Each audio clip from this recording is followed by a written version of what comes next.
From LinkedIn News, I'm Leah Smart, host of Everyday Better, an award-winning podcast dedicated to personal development. Join me every week for captivating stories and research to find more fulfillment in your work and personal life. Listen to Everyday Better on the LinkedIn Podcast Network, Apple Podcasts, or wherever you get your podcasts.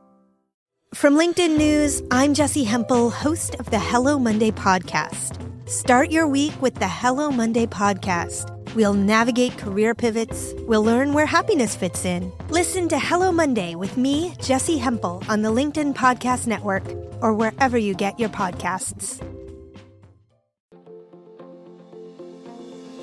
Hello, my friend, and welcome to another episode of Negotiate Anything. Thanks for spending time with us today.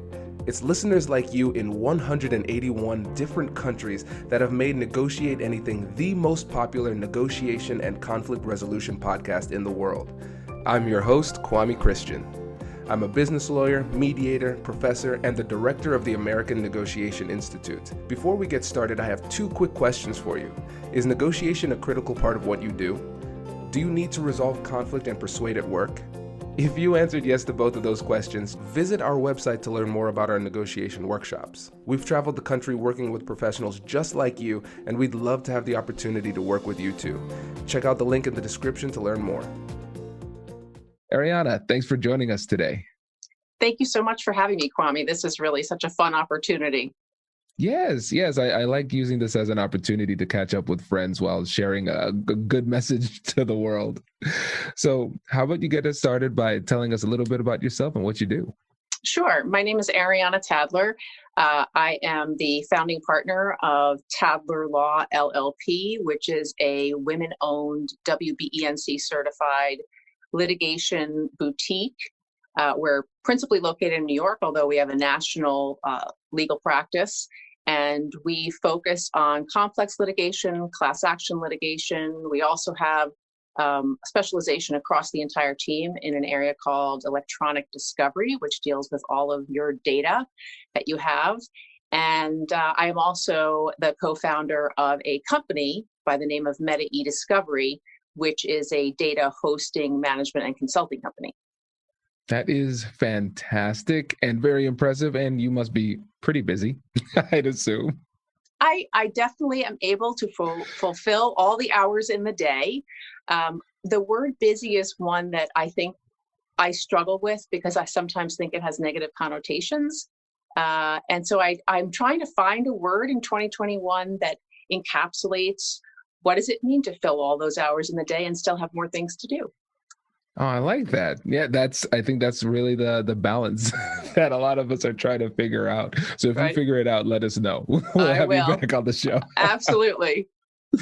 So today we are talking about empathetic stoicism. And you might be saying to yourself, what is empathetic stoicism? Well, it is something that Ariana and I made up in our pre-interview chat. And I had to sell you on this too, right? Because can you tell the audience about your initial perspectives on stoicism when I mentioned it? Absolutely. So when I was much younger, the word stoic was sometimes used to describe me in my youth, and I took it as meaning something where the person was unemotional, very static, very quiet, perhaps very introspective. And so it wasn't something that I thought of in a positive light. And then you and I had a discussion where you really enlightened me about the depth of that word and the history of that word. And so I think this is just such a great opportunity for us to really explore where that goes. Exactly. Yeah. And so for me, when I'm thinking about stoicism, I'm thinking about the classic Stoics like Marcus Aurelius, Seneca, all of those philosophers from back in the day. So I'm thinking about the philosophy of it and how it's about controlling your emotions, fighting temptation, and having clarity of thought so you can make better decisions. And I think if we take that philosophy and blend it with empathy, so it's not just understanding and managing our own emotions, but being aware of other people's emotions and managing those too, then for us as leaders, lawyers, negotiators, and just everyday communicators, it could be really, really powerful in terms of our ability to connect and persuade. Well, and the timing could not be more perfect, right? I mean, just coming off of hearing some of the messaging with this new chapter in our nation and talking about unity and empathy and all of the things that we can do to be collaborative, inclusive, trying to make sure that all people are heard. And the truth of the matter is, I find at least that when I listen to others before I make a decision about taking an action or responding, I find that whatever action or decision I make ends up being a better action or decision because it's more informed, right? It's almost stating the obvious, but I think the world has found itself on this super fast pace that we lost the significance of taking a step back and just maybe a breath to listen. Exactly. No, I agree 100%. And so, audience, the three things that we're going to talk about. First, number one, we're going to talk about Stoicism, what that means in this context, and how we can start to master that in our lives. Next, we're going to talk about recognizing what's inside of us. And then we're going to wrap it up by talking about recognizing what's inside of the person on the other side. So when we think about Stoicism and controlling emotions and things like that, what are the things that come to mind for you? In terms of being controlled and still being creative, it means having some quiet in your mind, trying to make some space, right? To take a concept that's being positioned before you and giving it, as I said before, a minute. Let it settle. You know, sometimes things just need to settle down for a minute so that you can have a better understanding of what is its actual scope? What is the real meaning, or what is the intent? And I think one of the books I mentioned to you is this book called Leadership and Self-Deception by the Arbinger Institute. And it talks about this concept about living your life in the box or outside of the box. And when you're in the box, you're really just in your own head. You're in your own space. It's as if nobody else matters or has any kind of impact in your life. And of course, that's not true. Every day and pretty much everything that we do has some interaction with somebody or something. And so when you take that minute to think about, well, what if I took myself out of the box? What if I looked outside of the perimeter to see, is there a different viewpoint? Or is there a different angle that if I looked in from that angle, I would see this situation, this concept, this thought very differently? And it is hard right now. It's very challenging when we're so accustomed to that immediate gratification through technology, through the television, through just the way information and the people in our lives are moving. And yet I find so frequently that if I do take a step back, things seem to calm down. I feel much more comfortable in the decisions that I make. I feel much more comfortable in those intense moments when you're having a conversation with somebody, which might not be the lightest of situations. When you just let things settle a little bit, you find that it takes some of the intensity or the heat out of it, right? We know, I don't know if you like to cook, I like to cook. Sometimes when you're throwing things in the pan, it suddenly gets so super hot. You know that if you just take the pan off that flame for even a few seconds, things settle down and you can go back to making whatever hopeful masterpiece you were trying to make. And so I think about it in that way. This is great. And let's continue with this metaphor as the person who cooks in the family. That's what I used to do it more. Now mom lives closer by, so we have assistants now, which is really nice. But I remember, and I think about the reality that not all mistakes are created equally, right?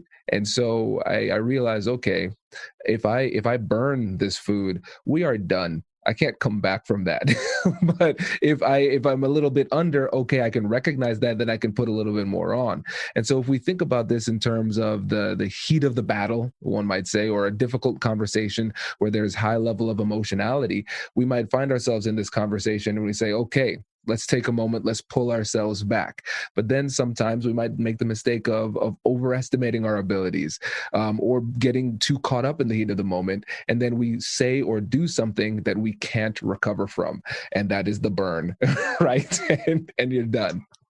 Yes, well, that is definitely the burn when you go too far, you say too much. Then I also wonder, what is the impact of saying nothing?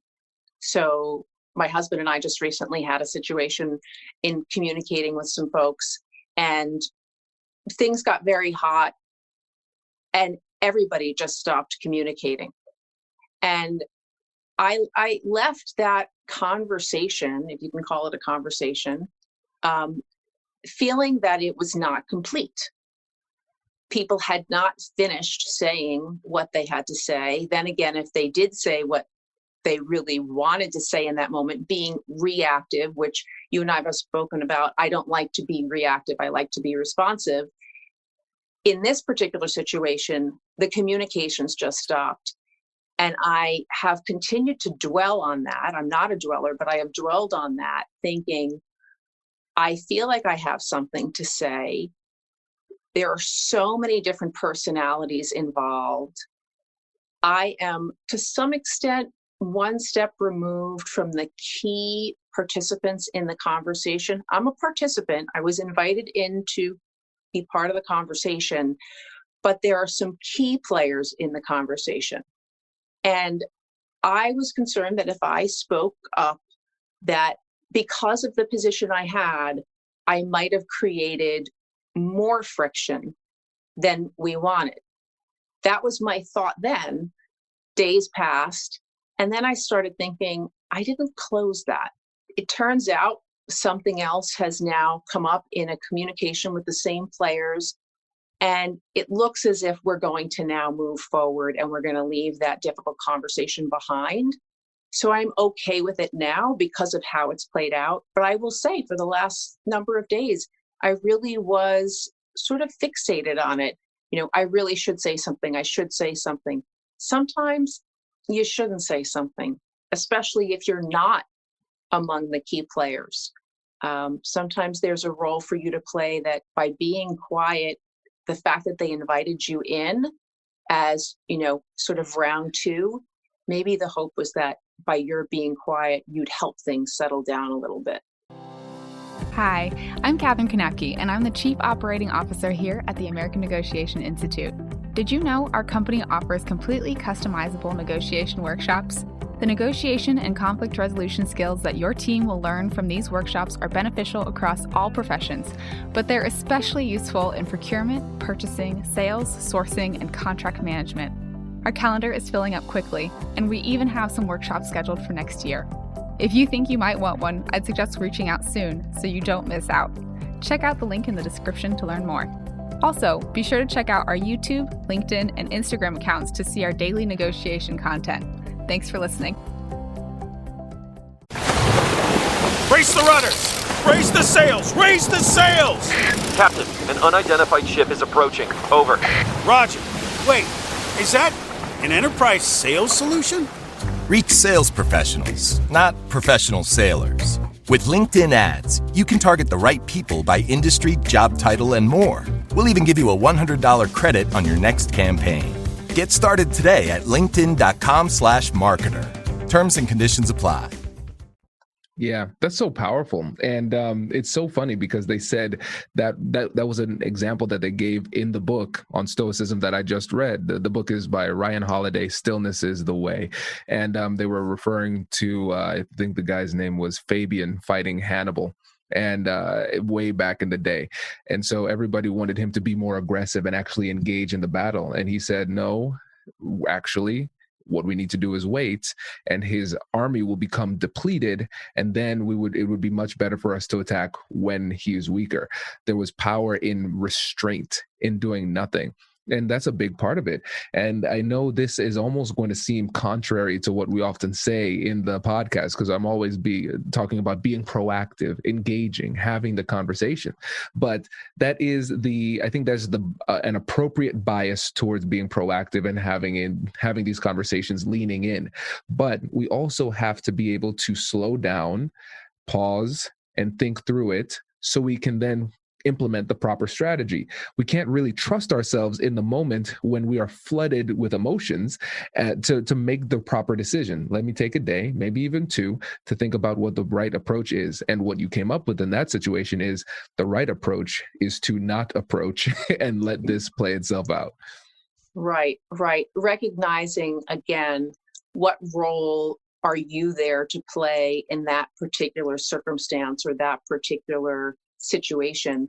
Some of the work that I do, obviously, I don't have the benefit of days, let alone even hours or sometimes minutes. I think about, when I'm appearing before a judge, and you're really on the spot when you're in that communication and the judge is trying to figure out how to resolve a dispute. He or she wants an answer. I always, though, try to say a few sentences in the course of the discussion so that I'm still thinking in the background and saying, okay, where's this going? Where's the intensity? Where's that middle ground? Where does this judge, arbiter, mediator think we're going? And if it's not the direction that I want to go, how can I help to move that needle, even just slightly? Because just that slight movement could change the tone of the conversation. And when the tone changes, people start listening again, right? When people start yelling or people become nasty or intense, I feel like sometimes people's ears just shut off. They forget that in order to converse, even to really have a good debate, right? Anybody who's done debating work knows you have to listen. That's the whole point, because otherwise you're just talking and you can't possibly win the debate because you're not responding point for point. And so you have to come up with some mechanisms so that you can better manage the situation and allow your brain to process what's really happening here, both audibly as well as tone, temperature, and then sometimes realizing that whatever that intensity that's coming at you may have nothing to do with what we're talking about at all. It may be that that person just had a really crappy day, or something bad just really happened moments ago, an hour ago, 2 hours ago. And so they've brought the heat to this conversation. Well, this plays right into that empathetic stoicism, right? So trying to have an understanding of where is this coming from? Why is this person behaving this way? Why is he or she saying it the way he or she's saying it? Because maybe when we get right down to it, we're really just talking about X. Let's get to X. Exactly. Oh, this is great. And I like what you talked about at the beginning when you were talking about the pause, but sometimes we don't have the luxury of days, hours, or even minutes. But even injecting just a simple deep breath before responding can work wonders. And for me as a mediator, that's something that I have to deal with, especially when somebody says something that is way out in left field. I just need to take a second and think through it. And then sometimes you can almost manufacture this time, because you can say things that can give yourself a little bit of time, like you said. So, for example, one of the things that I like to do in these types of situations is ask for clarification. Even if I know what they said, I understand it, I might just say, I'm not sure exactly what you mean. Can you explain that? Or I might focus in on a specific word. When you say blank, what does that mean to you in this situation? Okay, tell me more. And so I'm still listening to a certain extent, but I'm really strategically asking that question to give myself some time to process a little bit deeper. Right. I mean, just think about our prep time and talking about the word stoic or stoicism. And you saw the reaction from me right away, even just in body language, because we were doing it via video teleconferencing. And then when I shared with you what that word meant for me, we ended up having this really phenomenal conversation about how that can really be broadened, especially when we add empathetic to that word. It becomes much more inclusive, thoughtful, creative, inviting this opportunity for people to communicate better, more clearly, in a more understanding way. Absolutely. And I think, again, going back to how we define Stoicism, whether it's the philosophical way or the kind of common approach to Stoicism as like a descriptor, I think a lot of times people might take Stoicism and manipulate it for their own purposes in order to disconnect. So, for example, let's say it's somebody who is not really in tune with their own emotions, and they might say, kind of almost contrive this in a way to say, yes, I'm operating on a higher moral order by not connecting emotionally with you in this moment or showing any level of vulnerability. And they might say, this is the way that people should operate. And I think, again, that's a bit of a perversion of what Stoicism is meant to be, right? Because then you are not fully engaged and wholeheartedly engaged in the conversation, because the emotional aspect is a very real component of these difficult conversations. That's right. That's right. I mean, we all have to understand that every person has their own story, and their story has chapters, right? So you might know a particular person and think, oh, well, her story is that this is how she grew up. This was her family. She was either privileged or underprivileged, or had bad things happen in her home, or her life was just a beautiful, bucolic life, no problems. You never know the real story until you actually start getting to know somebody. And I'll give you a very pointed example, which is a very personal example for me. So I grew up on Long Island in a town on the North Shore, went to the local public schools, through the local public school system, and loved going to high school there. People tease me all the time. They're like, you still love your high school days? I said, I absolutely do. I had this wonderful experience. So I have a best friend who's been a best friend of mine since I was 13. And she did not know until about 3 or 4 years ago that my father was an alcoholic. She had no idea. And when I told her that, she said, what are you talking about? You mean that happened like at some point after you went to college and we had lost touch for a while? And I said, no, he was an alcoholic while we were in school. And she said, how could you have never told me that? And I said, because that was something that I kept very close, right? I didn't tell anybody. I just worked through that. And of course, I thought I had handled it so beautifully. It wasn't until many years later that I realized that was something that weighed very heavy on my heart, and I had to work through that. It goes to show you that somebody who's even your best friend might not know something about you unless you tell them. Just might not know.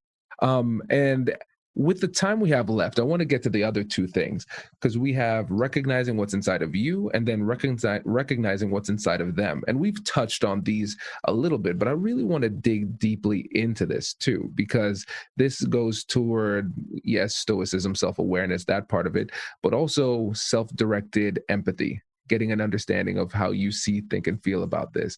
And let's go a little bit deeper in terms of how we can actually operationalize this in the moment. So if we find ourselves in a difficult conversation and then we recognize, oh, I'm feeling something, what is it that you've been able to do in order to get an understanding of yourself while still staying in the moment and negotiating effectively? Very quickly trying to think, and you have to be, fast on your feet, if you will.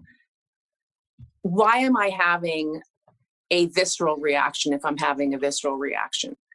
And if you're able to pick that up right away, that immediately will put you in a position of saying, well, I already know from my own experience that if I go that direction, that visceral reaction direction, that's going to push me in a way that I already know how that could play out because I've seen it before. It's, rinse and repeat. And so if I know where it's coming from, if I can tap into that right away, it gives me some courage to say, how would I like it to look differently?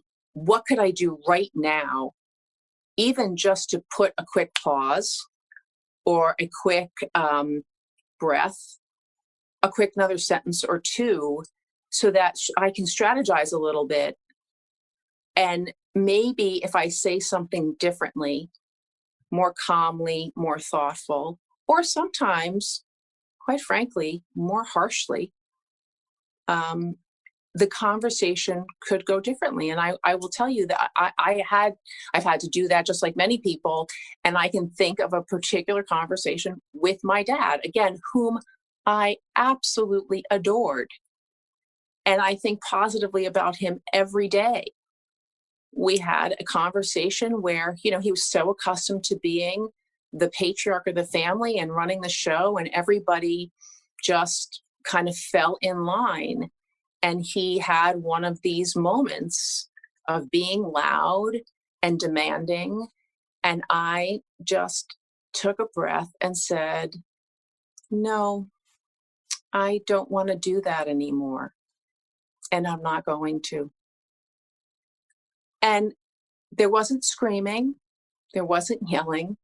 I just said very matter-of-factly, I'm not doing this anymore. And if you continue to behave that way, what will happen is we will not be having conversations, because I'm not interested in having that loud, screaming, yelling situation. And it didn't happen all the time, by the way, which is going right to your point, right? Thinking about, why did that happen the last time? It doesn't happen all the time, but if you can quickly remember, oh, that happened, and every time I react that way, things go in a bad direction. And for this, it was an absolute pivotal moment, not only in my relationship with my father, but it was a pivotal moment in my relationship with my husband and my children. Because no longer was I walking into situations that sometimes might have been intense, where they were kind of on pins and needles worrying, because I just had a new sense of peace. Like, I'm not going to do that anymore. I don't want to do that anymore. I don't have to do that anymore. This is so fascinating. There are so many different angles we could go with. And so let's start off with this one, because I think there is an assumption that a harsh action or harsh words need to be met with a similar level of emotionality. And I was actually on a podcast episode where they asked about that this morning, actually, so pretty recently. And again, your response was incredibly powerful. You did not meet him with that same level of maybe, let's say, aggression or volume in this situation. You were very calm. And so what I like to do is focus on not just the conversation, but also the conversation behind the conversation that doesn't involve words. And so let's forget the words that you said. Through your demeanor and through your controlled approach, what did you show him in that moment? Right. So I spent the better part of my youth slouched, even though I was an athlete. For all through high school, all through college, just slouched. And now when I look back on that, that was my curving in, right? Protective mode. And in that conversation, I walked in, shoulders back, head held high, and looked at him and just said, I'm not doing this anymore. I'm sorry if you don't like that. I'm sorry if that makes you feel uncomfortable, but I need to say my piece. And I said that.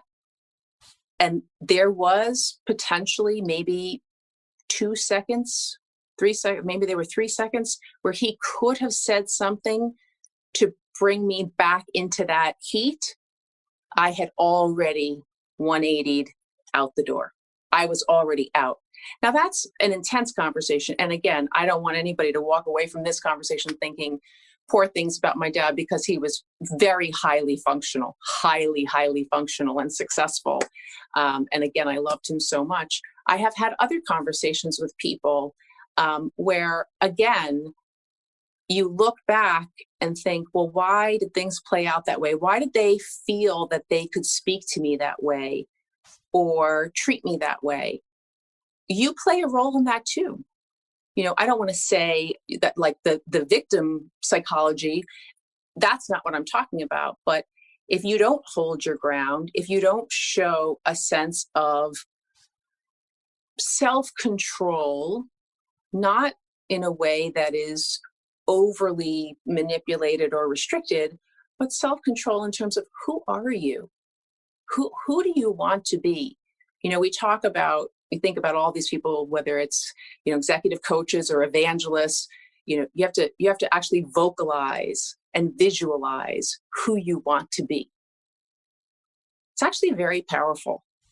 When you do that, when you think about situations that have involved difficult conversations, if you visualize how you wish you had been, and you kind of refer to that from time to time, over time, you can bring that to bear and make that who you are very naturally. It may not feel natural to people who've known you for a long time, but over time, they'll see that you're an evolving human being. God willing, we're all evolving. I hope we are evolving for the better. That's certainly my personal aim. Yeah, exactly. And the word that you said that I think is most fascinating here is role.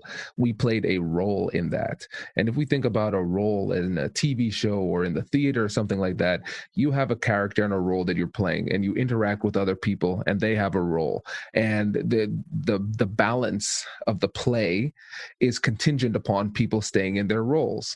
And so really what you did in this, and you were saying that we're changing the pattern, right? Yeah, I used to play this role, but that's not the role I'm playing anymore. This is the role I'm playing in this play right now. I am going to be in control, and I'm not going to be dominating and controlling of you, but I am certainly going to be in control of myself and the situation and what happens to me or doesn't happen to me in this situation. And if you don't assume your new role, then I will exit stage right. And that's what you did. Yes, right. And we just had a conversation too recently about my finding a new voice. I do feel that you go through these cycles in your life where if you're listening to yourself, if you're paying attention, you may have an opportunity to make some kind of turn or transition. And just now in my career, after having left a firm practice that I had been involved with for, nearly 25 years, and now out on my own, I want to make sure that I am having my own voice, not a voice that is filtered or somehow kind of cornered, or I'm not even sure what a good word for it is, but kind of this perimeter on it, because you're working in that context with those people and you have a role to play in that construct. Well, that construct is not just Ariana Tadler. That construct is a firm with a lot of people, a lot of different personalities, a brand. Tadler Law says it all, right? Tadler is me. And so I want to make sure that now I'm having the voice that I want to have. And I have much greater ability and opportunity to do that because I'm in a very different kind of construct. So at the same time, though, I have to be very mindful. Tadler Law is not the Ariana Tadler show, right? Tadler Law has its own construct. I have a phenomenal team of diverse people who make what we do every day work. And I am so grateful for them. And I'm still mindful that when I want to have perhaps a different voice than people are accustomed to my having, maybe being a little bit more human and a little bit more sharing some of my emotion in a positive way, obviously, I have to be mindful that I have these people that I work with who I consider my team, and I want to be respectful of them. And I don't want to be doing something that somehow is going to be negative or negatively received by them. And of course, that's true for my clients as well. My goodness, want to make sure that I connect well with my clients and that they see me as as true and authentic, and that they know who they're really dealing with. Absolutely. And so thinking about that, right, from the authenticity perspective, we often need to do a lot of introspection to figure out who our authentic self really is, and then how that authentic self manifests itself in different avenues of life. At home, at work, with clients, when you're speaking and things like that. And that is often going to depend upon the people around you, which parts of you bring to the fore. So for instance, I'm a father of a 5-year-old. Okay, that's a different version of myself, still authentic me, but still different. I don't act the same way I act with Kai when I'm with opposing counsel in a negotiation. That would be weird and not very effective, right? And so I think this segues really well into our third and final point, which is recognizing what's inside of the other side. This is the empathetic side, right?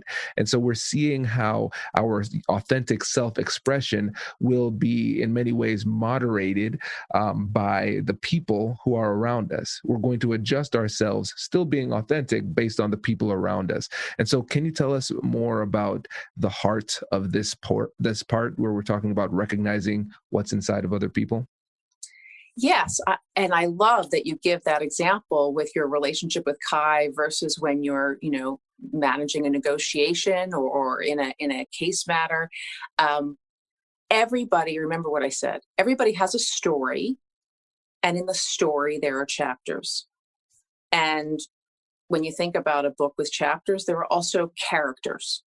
Well, Kai is a character, a beautiful character in your life. Right? There are other people in your family that are beautiful, hopefully all characters in your life. And similarly, you have people in your work life that hopefully have a very positive experience with you and through you. And then you probably, from time to time, manage to meet one or two people who are negative characters. We have to figure out, how do we work with all of them? One of the things that I tap into when I'm dealing with somebody who's difficult is people that bring me joy. I, as you know, have 2 children who are now, hard to believe, 21 and 23. So using the word children is almost feeling uncomfortable. They're young men. And by the way, they're not always the easiest to communicate with or negotiate with. They have their own skill sets, but they're great examples too. I have to look at them and listen to them so that I can have constructive conversations with them. And I do think that being a parent made a big difference in how I listen to other people. I really have come to the realization that you really don't know what has happened in somebody's life over time, last week, today. Anything could have happened. And it could have happened in their home life. It could have happened on the subway. It could have happened on the street. It could have happened in a conversation 2 minutes ago. And so I really like to start out conversations with people saying, so how are you? How are you doing? Anything new? And you never know. That could be something positive, or somebody who you don't even know that well. Even somebody I could be on the other side of a dispute with might say, oh, you wouldn't believe what happened today. And they do a 30-second, unload, if you will. Well, you suddenly realize, wow, there's a lot more going on there than what we were set to talk about. Maybe another 30 seconds or another 3 minutes of conversation will lessen the load there, and we'll have a very different conversation, as opposed to we just launch into what we were there to talk about or fight about or argue about. When you're trying to put a deal together, people feel very entrenched in their positions. When you're open to where somebody else is coming from, I just think you end up with a better result in the end. And I think when we focus on the term result, we sometimes are too finite. You could be doing a deal or negotiating something with somebody and focus only on that one element. And the truth of the matter is, depending on how you handle that discussion, that could impact a relationship for the rest of your life. You may end up having a relationship with that person that you never anticipated. You thought you were going to come in that room, resolve that issue, and never see that person again. And then it turns out that because of how you handled that conversation, now that person's going to refer business to you. Or that person's going to say, you know what? I'd really like to grab a cup of coffee and get to know you better. I love to meet new and great people. I think the more people that we meet, the more we learn about humanity, and the better off we are, the better we can serve the roles that we're intended to play as we walk on this earth.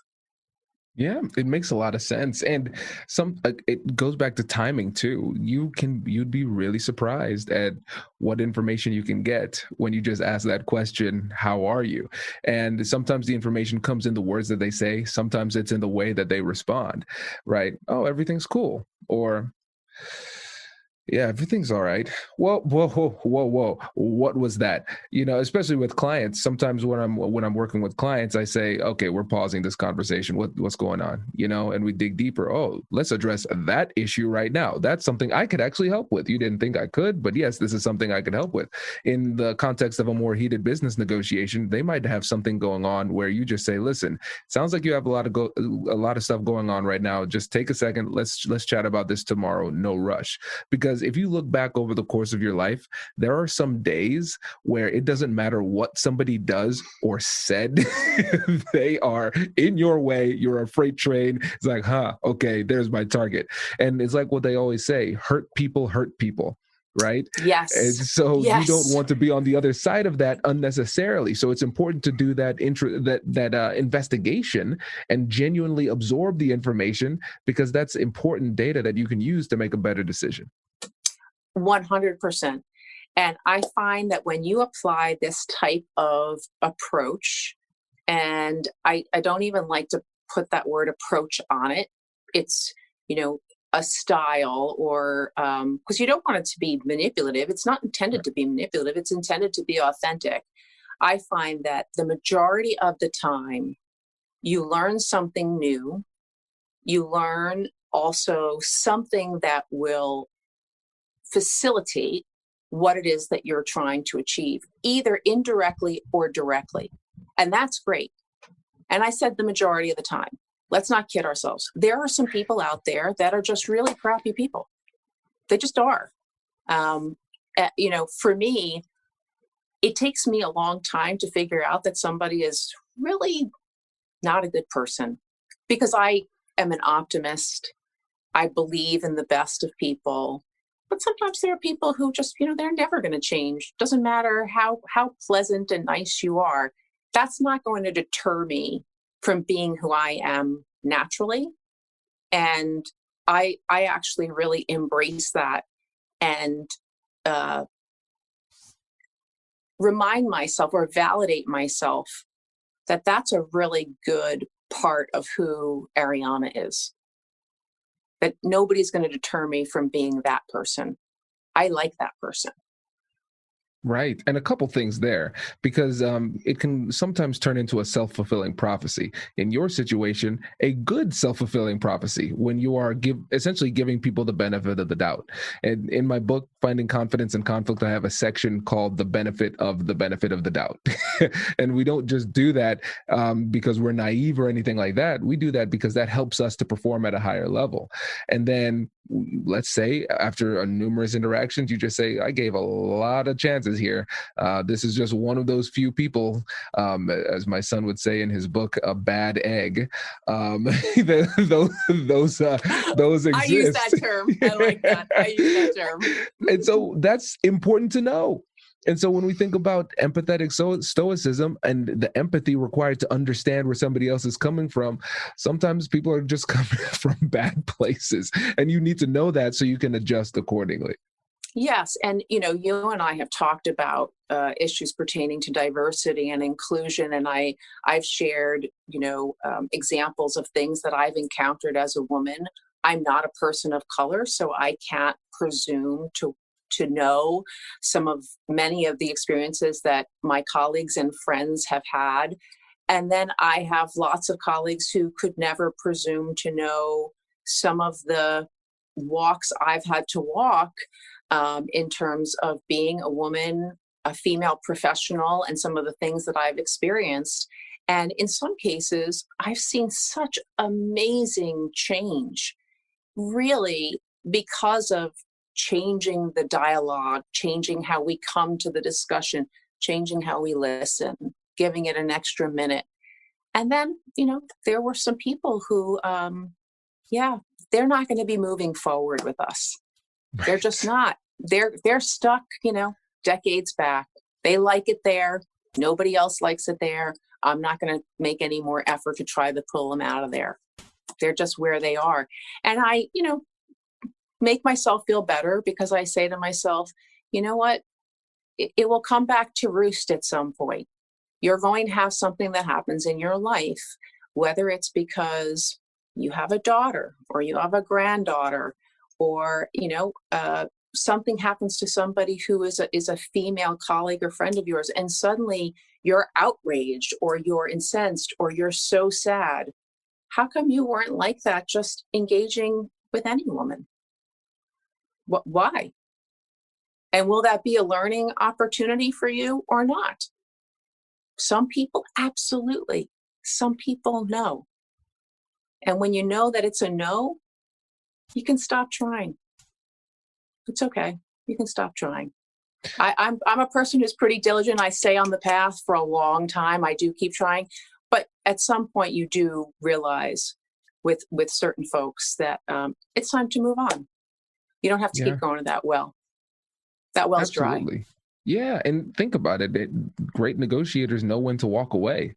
Yes. and that's one of those situations where you just have to say, all right, well, I did my part, and this is where we are right now.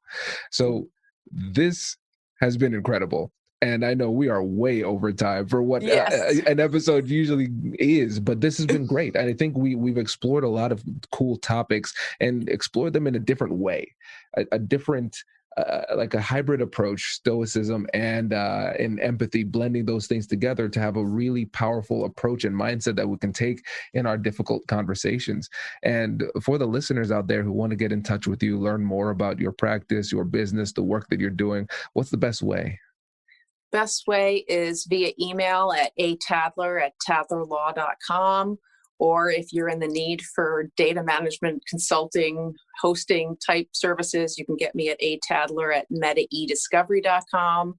And also just go to one of our websites, tadlerlaw.com or Meta-e Discovery.com, and you can find phone numbers too. We like to talk to people. We're in the service industry, so we want to have a connection with you and make sure that we're listening to what your needs are and satisfying them.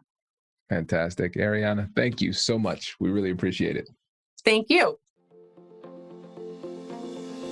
Congratulations! You've just joined an elite club. By listening to a full episode, you're now officially on the Negotiate Anything team. So welcome aboard. What most team members do is they subscribe to the podcast because that allows them to automatically get the latest episodes of the show. The best things in life lie on the other side of difficult conversations. Keep learning, keep practicing, and keep getting better. Your relationships will improve, your career will soar, and you'll have the confidence you need to get the most out of these crucial conversations. Again, thank you for joining the team. We're excited to have you, and I will see you in the next episode. I'll catch you later.